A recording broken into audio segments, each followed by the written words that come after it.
respond to things, don't react. I was at one point a very reactive leader. I was just like putting out fires instead of taking a look at the big picture and then responding to the situation.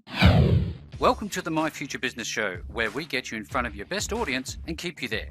Not only are we interviewing the biggest names in business to help you become even more successful, we're inviting you to book your spot on the show to help you grow your business. So at the end of the call, make sure you fill in the interview application form at myfuturebusiness.com/interviews. Hello, and welcome back to the show. It's Rick Nuske here. I'm doing well. Hope you're doing well. And if this is your first time joining us on the call, thank you very much for that. And I've noticed a major increase in our audience and the feedback that I've been reading through. So thank you very much for your feedback. Really enjoying reading through it. Now, in today's call, I have the pleasure of welcoming author and former president and CEO of American Income Life Insurance and Liberty National, Mr. Roger Smith. Welcome to the show, Roger. Thank you, Rick. Thank you. Thank you for having me on your show. Oh, absolutely. My pleasure. Now, you and we're going to be talking about your book, The Most Unlikely Leader. We're going to take a deep dive into your remarkable life that includes major business successes along the way, alongside of other struggles that you've had and life-threatening battle with addiction. But there's so much more than that to unlock on this call. So let's start at the start. Where's home for you? Home for me right now is in Florida. Has that always been home? No. I was born in New York and then raised in Los Angeles, and then I've moved all around the country. I've lived in a majority of states. I know that some of the world's most powerful people live in Florida. There must be something to it. There must be a beauty to it. Yeah, no, I'm telling you, LA is calling me home. Oh. Oh, really? All my relatives, my brother, my sister, my nephews, my nieces, everybody's back in LA. So having been to LA, I can understand that they got beautiful coastlines as well. It's also a very beautiful place. What about San Francisco? Do you enjoy going anywhere else across America? It was interesting. For a couple of years, I lived in Arkansas, and that was a beautiful state. Yeah. Really, really pretty. Lived in South Carolina for a while on the beach. That was really, really nice. So, there's so many beautiful states and places to be. Yeah, fantastic. Enjoyed them all. So, speaking about enjoying yourself, what do you like to do with yourself? Do you like hobbies? Do you get into anything? I do a lot of reading. I work out. I'm almost 70 years old, so I gotta stay active. I gotta keep my mind active, and I gotta keep my body active. So I do some boxing. I do some working out. I'm actually involved in community theater right now. Oh wow! How are you finding that? Yeah. You know what? I enjoy it. It's funny. I tell people that when I retired, I was used to giving a lot of speeches, and I was used to being in front of a lot of crowds, and I was used to a lot of people applauding. So when I retired, I went, oh crap, man, I don't have that. So I said, well, let me try some community theater. Maybe I can get that part, fill that up for me. So I enjoy it, and it's good. It's good for my mind. It keeps me active, keeps the memorization active. Yep. So it's all good. Tell us a little bit about staying healthy, because I know that we all understand that people run businesses, but oftentimes people work themselves to the bone. What's your take on daily routines and actually looking after yourself properly? Good diets, physical exercise, etc. Yeah, I just made it a priority in my life. I remember in my 40s, I could feel myself just kind of like spreading out. Yeah. And I went up to almost 240 pounds. And, I was working all the time. I wasn't working out. And I said, man, this isn't going to end good. So I got back into a workout routine and eating right. And I just think it's important. And I think that you need to make that a priority in your life, because if you don't, then things are going to get in the way all the time. Yeah, absolutely. I envy people. There's some people, they can get up at like 5 in the morning, 6 in the morning, do their workout. That's not me. Never has been and never will be. But I always, figured out a way to make time during the day. And that was my time to exercise. And because I like to do the boxing, that was great for me because, in boxing, well, you better focus, otherwise you're going to get hit. So it's an obvious one, isn't it? Right. So in this case, I was able to get my cardio, and I was able to get away from the office and get away from thinking about business and just focusing on what I needed to focus on. So well, let's extend that part of the conversation by, having to clear out the mind. How important is to get that reset for your mindset for those who are coming back into the business, circle? You've got to have a clear mind, don't you? Yeah.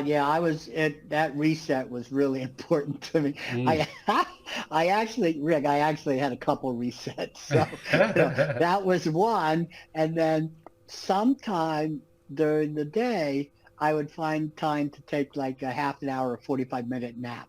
Yep. I had a couch in my office, and everybody knew, hey man, it was his nap time. Do not interrupt.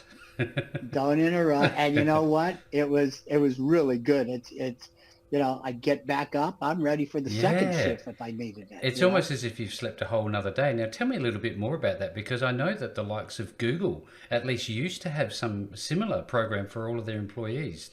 How important do you think it is to get this little bit of a reset through the day? And should more businesses be doing it maybe? If they can. I listen, I can't talk for other people. I know for myself, it was very, very important. Yeah. And the founder of the company, he had a heart attack. And I remember early on that he had that heart attack. And from that point on, his doctor told him, listen, between 1 and 2 o'clock, you're going to take a nap. You're going to rest. And he did for the next 20 years or, however many that he had worked. He took a nap, and it worked for him. It sure worked for me. So you talked about not being an early riser. What's a typical day look like for you? When do you get up? Well, now I get up at, let's say 8 o'clock, but I get up at 8 o'clock because I've got dogs. And I got to feed them. And they won't let it be any other way. Yeah. So, I actually have on days and off days. My wife takes one day, I take the other day. Yes. But they get me up earlier than I would like to get up. So it's a real pleasure. If I could stay in bed till 10 or 11 o'clock, I would love it. Not the case. Speaking about pets, I love pets. They make me feel so good when I see them and they get near me, and I have to get up early in the morning too, because they're often talking to us. You need to get up and feed me. Yeah, exactly. So how important is it to enjoy the small moments in life like that and be present? That's a great question, Rick. It's a great question, and I don't think I understood it for most of my career. I don't think I really understood balance. Yeah. I sure understand it now. Yeah. And when I talk at different meetings and so on, I'll talk about that balance and being present in the moment. And so, if you're with your family, be present with your family, and if you're working, be present in your work, and spiritual, but be present at the moment for those things. Otherwise, you start to try to do this juggle, and eventually balls start dropping. Yeah, absolutely. Now that's great feedback. Thank you so very much. Now I know that you went from, I think you called, was it GED to CEO, and yes. You were obviously high up there. And the moment that you left that role, did you find that goal setting became important for you? Getting a new direction, and what actually did you do when you left? It was a shock. I bet. It was a shock, Rick. Because when you have 100% of what you're doing, is all in one of the pieces of the pie, Mm-hmm. then your social, your business, everything was wrapped up in American Income and Liberty National. Mm-hmm. When I retired, all of a sudden there was just Nothing there. gaping holes, Yeah. and I literally had to reinvent myself. And I remember drawing out on a piece of paper like a circle, a pie, and just you know putting together the sections of the pieces of that pie: Mm. spiritual, social, charitable, all the different pieces, and then trying to figure out, crap, what do I do? How do I fill those pieces up? So, so I went about doing exactly that, Mm-hmm. doing things that, like the acting, which, Yep. took me Yep. out of my comfort So that's zone, the social part. or yeah, and then making sure I did a lot of charity with the company, Mm. but then when I retired, it was driving homeless to their doctor's appointments, or I became a guardian ad litem, which is somebody like who's representing the foster kids' interests. Yep. So I found like different charitable things to do because I want to give back. I've really been blessed in my life, and it's a very important thing Very for pretty. me to give back in some way, shape, or form. Mm. Mm.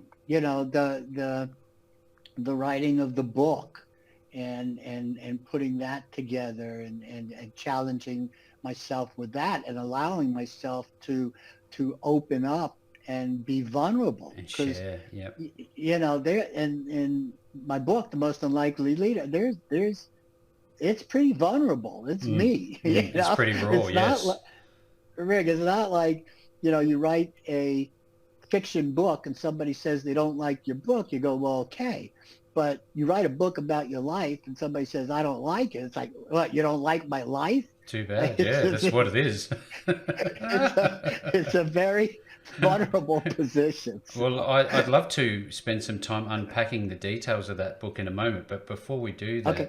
that, Roger, I'd love to ask you about what it was like to be the recipient of the Yitzhak Rabin Legacy Award, Eleanor Roosevelt Human Rights Award, healthcare, all these different awards.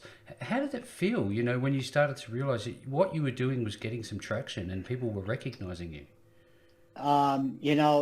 It felt great. It felt great for me personally. Mm. It felt great for the company Yep. because it gave, the company more purpose, giving back, doing all of that. And, Mm-hmm. and our American Income's niche market was the labor movement at one time. Now it's not as much, Mm. but it was a lot of, you know, workers and workers' rights Yeah. and the struggles that working people go through. And so a lot of those awards were ones that involved, working people and working families. And that was really important to me. And it felt really, really good. Let's take a look at the book, The Most Unlikely Leader. I love the cover. It's very impactful just on its own. Now, when you wrote this book, I wonder, the first thing that struck me is there must have been a lot of emotion getting discharged for you. How did you feel as you were putting pen to paper? It was difficult, Rick. It Mm. was, I'm the type of person that my bad experiences, my negative experiences, I tend to put in a compartment and lock it Lock it away and away. don't open it again. Mm. And that's how I've dealt with, the trauma in my life. Not saying it's good or bad, It is what it but it's is. the way that I've dealt with it. And so in writing the book, I had to unlock a lot of that, and I had to bring that back out to the surface, and that was difficult. Mm. It was a difficult thing to go through, and it definitely brought up a lot of questions in my mind as Mm. to the Mm. whys and how I got there, and all the things that happens when you start to open up about About your yourself. past, things that you're not proud of, things that brings some shame, all of that. So, did it help you heal this process? Yes, Mm. it did help me heal. Mm. It helped me to come to terms with who I am, Mm-hmm. what's made me me. Yeah, fantastic. Is Now, I know the that you're a family man and you have yes, children, and I wonder, yes. was there anything in there for them, and what have you been able to teach them about life in general along the way, given your experiences? So yeah, and I have a section in the book that's called Blessings, Mm-hmm. and where I talk about each of my kids, Of course. and that really felt good to do that. I Mm. will tell you that just a quick funny story. My second daughter is a psychologist, my middle daughter, and I sent copies of the book to the kids, and she called me, after she had read it, and man, she was pretty critical, and, and she was going, Dad, did you have like a sensitivity coach, somebody sensitive, to read the book before and going through all this stuff, and I'm going, oh my goodness. Fortunately, at the same time, I'd sent the book out to a couple of my friends who I knew, would tell me straight. And the next day, one of them called me and said, "Oh man, it was great. I'm not a reader, but I couldn't put it down." And I was going, okay, because I was really second guessing myself with the conversation with my daughter. I was going, maybe I shouldn't have done this. Was this Yeah. right? Was this ego?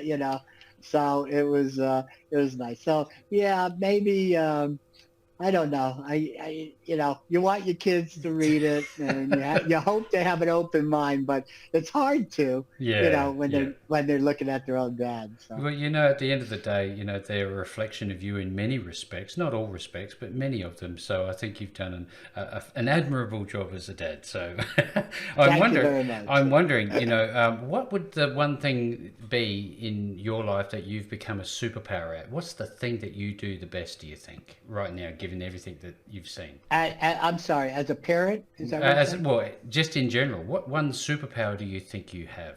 What's the thing you do the best? I'm sure there's many. um, I am a real positive person, Hmm. Hmm. and I think that I'm able to see the best in people. Hmm. Hmm. I try to find the best in people, and then try to help them be their best. Yeah, So I I like think if that. there's a superpower, it would be that. I like how you talk about your children and the things that you're doing to help others make strong choices. And I think to myself, how important is it for young people to be exposed to people like you so they can make the right choices early on that sets them on a positive trajectory? Yes. Yeah, I hope, with the writing of this book that people from all walks of life, Mm. but especially people that kind of are stuck, they feel that the cards are stacked Stacked against against them. them. Yep. Yeah, yeah, that they can see that there's a way out, that they may be stacked against them, but they can still achieve their dreams and have the successes that they want in life. So I think it's important for us to really start, I guess, opening the pages, as it were, of your book, The Most Unlikely Leader, and start talking a bit about what's inside the book. And um, yeah, let's start there. What's inside, and tell us the story. So, it starts with me. Like I said, I was born in New York. My Mm. father went to jail when I was 3 years old, so I really never really had a relationship with him. And my mom, was a single head of household. She remarried, and at that time we were in Manhattan.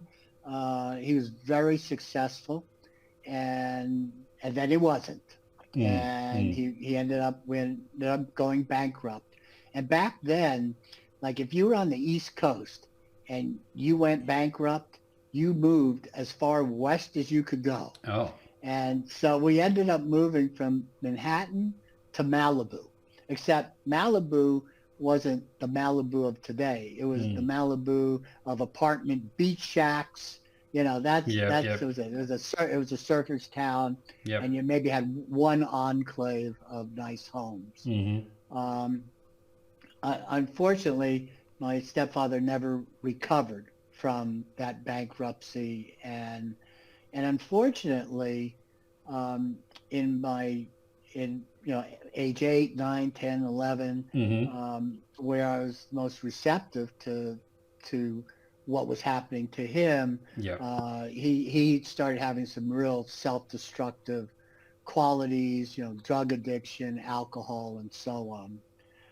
Um, Up until the age of 14, I was this really good kid, Rick. I mean, I was the star of the junior high musical carousel. I was in Yes. the chess club, the Mm-hmm. woodworking. You're doing I it. didn't get A's. I didn't get A's, but I got B's and C's. Yep. Um, and then the summer of my 14th year, a flip, a switch flipped, Mm-hmm. and all of a sudden, by the time I was 15, I was homeless, I was a drug addict, Wow. and I was a high school dropout. From that to that, And it's a very different contrast, isn't it? it was it was so quick. It was so quick. It is really amazing. I mean, it started off with, I guess, me just looking for my tribe, and then it was, just I guess that I picked up the self-destructive qualities. That's what I saw, Mm. from my stepfather. But whatever it was, I fell into it very, very, very Very quickly. quickly. It's amazing, Yeah. isn't it? That mind shift can happen instantaneously, and this comes back to that comment about that mentoring and being around people that can influence your life. Do you think it was maybe as a Oh, direct result of what he was doing that you decided that, hey, maybe that's the path for me? I sure didn't have any feeling of self-worth. Mm.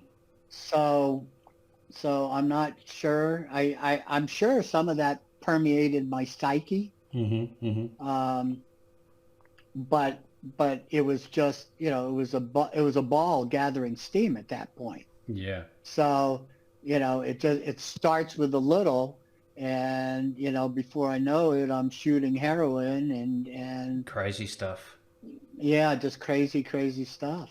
And this obviously stands out as to why you would call this book The Most Unlikely Leader. Tell us about the duration of that addiction and how you started to turn things around, because I think that's obviously pivotal to the book. Well, unfortunately, Mm. unfortunately, Rick, I was a functioning addict. Right. And so I was an addict from the time I was 15 till I was 35.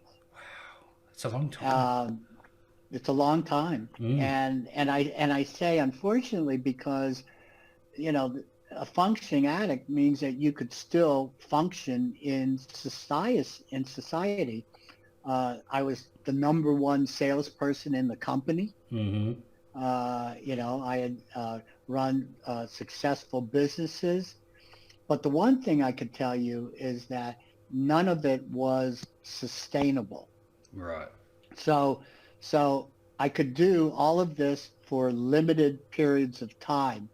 In my book, it's almost geographical. In fact, in the index, it takes you geographical through, Yep. New York, LA, through Mm-hmm. different states that I lived in. Yep. And the reason for that is because it wasn't sustainable. I could go to a new state and start again, Yeah. Yeah. but Refresh. but I couldn't stay in the same place and sustain the success that I No. was having. See, what Yeah. did you? So What I wonder what sort of a story you would have been telling yourself. What sort of lies you must have been. I guess that delusional mindset that, hey, look, everything's absolutely fine. Because as a drug addict, maybe you right. think everything's fine, but you tell yourself this story where it's actually not. Yeah. No. No. That's exactly right. Well, how could I be the number one salesperson if it's that bad on drugs? How could But the Yeah. reality of it is that you spend there's so much negative energy that you spend on taking care of your addiction, Mm-hmm. and the opposite side of that, Rick, is that when I got clean, all that negative energy, I moved it into positive energy. And oh my gosh, it was a different world. Can you But there's a imagine? lot of, Just what's imagine how that? much, imagine how much more money you would have saved as well. I suspect. Right? Yeah. Yeah, absolutely. Absolutely. Yeah, So, it's not a path I would wish on recommend. anybody. No, so Yeah. tell us as we progress through the book, your moves towards becoming a CEO and that part of the journey, because that's fascinating.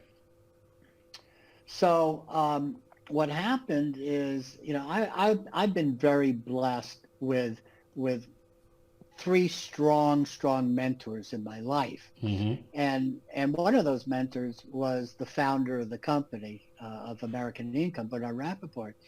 And and he really taught us about patience and about, seeing the best in people. And I think that that was so important in in him seeing the best in me, Yep. even though I couldn't see the best in me. He was Mm-hmm. able to see things that I surely couldn't see in myself. But but as I said, once I was clean, then I was able to do so much more. So anyway, when he retired, Mm-hmm. he actually had asked me if I wanted to come in and run the company. That's a And big step, isn't it? it was a huge step because up until that point, I was an independent contractor. Oh, right. Yep. I ran my own agency, and all of a Yep. sudden, I was becoming a part of this corporate world, which was a complete foreign animal to me. It was very, very, very different, and I was fortunate enough again where I had another mentor in my life uh, who was the head of the holding company, and he could see the type of person that I was, and so he knew that if he tried to micromanage me, Mm-hmm. Wouldn't work. that it wouldn't work. And so, he just stood back and he would give me advice. He would say things like, "Listen, Roger, nothing's as good as it seems, and nothing's as bad as it seems. So when you're in one of those valleys, just understand this too shall pass. And when you're on top of the hill, remember that something's going to come and hit you." So, and when you think that way, then you think, okay, listen, nothing, your highs aren't as high and your lows aren't as low. And then the other thing that he said is, listen, respond to things, don't react. I was at one point a very reactive leader. I was just like putting out fires Mm-hmm. instead of taking a look at the big picture and then responding to the situation. So, You listen to this I story. I listen to this and I think to myself, from an operational standpoint, you must have taken a lot of your private life into the professional space, because just the way you behave, the things you say, could translate into helping other employees. Did you find that to be the case? I did. I did. Mm. I think that when you build an organization, it's important that people know that you care about them, that you want the Absolutely. best for them, Yep. all those things. So Mm. I do care about people. Mm. I think that I try to remain humble. Mm-hmm. I try to have humility. I try to be of service. I try to do all those things, and I try to give back. And I think when you do that and you lead by that example, then the people under you will grow with that same type of sentiment, and Absolutely. hopefully with that same type of mission. So, in terms of writing books, are you done, or do you think there's another one inside of you? I don't know, Rick. The challenge has been put forth. Yeah, I don't know that. I give you This, an honest answer. I just am not sure of that. we That's talked something I'm about going to think over. we talked about goals earlier. What's on the plans for you at the moment? What are you involved with? What projects are you getting involved with? Well, right now, like I said, it's just basically my life has been about the promotion of the Mm, most unlikely leaders. So, obviously a lot of podcasts, a lot of that. Um, I'm also 70 years old. I want mm, to enjoy some of my life and I want to yep. be able to travel. And, I got things on a bucket list. I want to, see the Grand Prix in Monaco. And, Oh, yes. I got, Yeah. I got Bucket some list. things I Yeah. want to see. Absolutely. Absolutely. Well, So, I wish that all of your bucket list comes true for you. Now, I'm wondering if people want to connect with you, they want to get the most unlikely leader, which may I say, Roger, is fantastic. I look at this and I think there is a ton of value for those who are struggling and need some direction. Now, when they want to get access to this book, where are they going to find it? okay. So they can go to my website, Mm-hmm. rogersmith.me. Mm-hmm. That's rogersmith.me. Mm-hmm. Or they can go directly to Amazon. They can order, any of the big books they can order from. Yep. And then on my website is also the links to my social media. They can get a hold of me through that. Excellent, fantastic. Well, look, if you're on this call today and you're struggling, or maybe you're going through bits and pieces of your life you'd like to try and work out, certainly get your hands on The Most Unlikely Leader. This is a fantastic read. It's not only just a read; it's a valuable insight into somebody's real life story that you can take a lot away from. And with that being said, Roger, thank you so very much for joining me on the show today. All right, Rick. Take care. Appreciate it. Thanks for joining us today. If you enjoyed the call, then make sure to subscribe, leave a comment, share us with your friends, and book your spot on the show at myfuturebusiness.com/interviews. And if you're looking for solutions that will help grow your business, then visit myfuturebusiness.com/shop.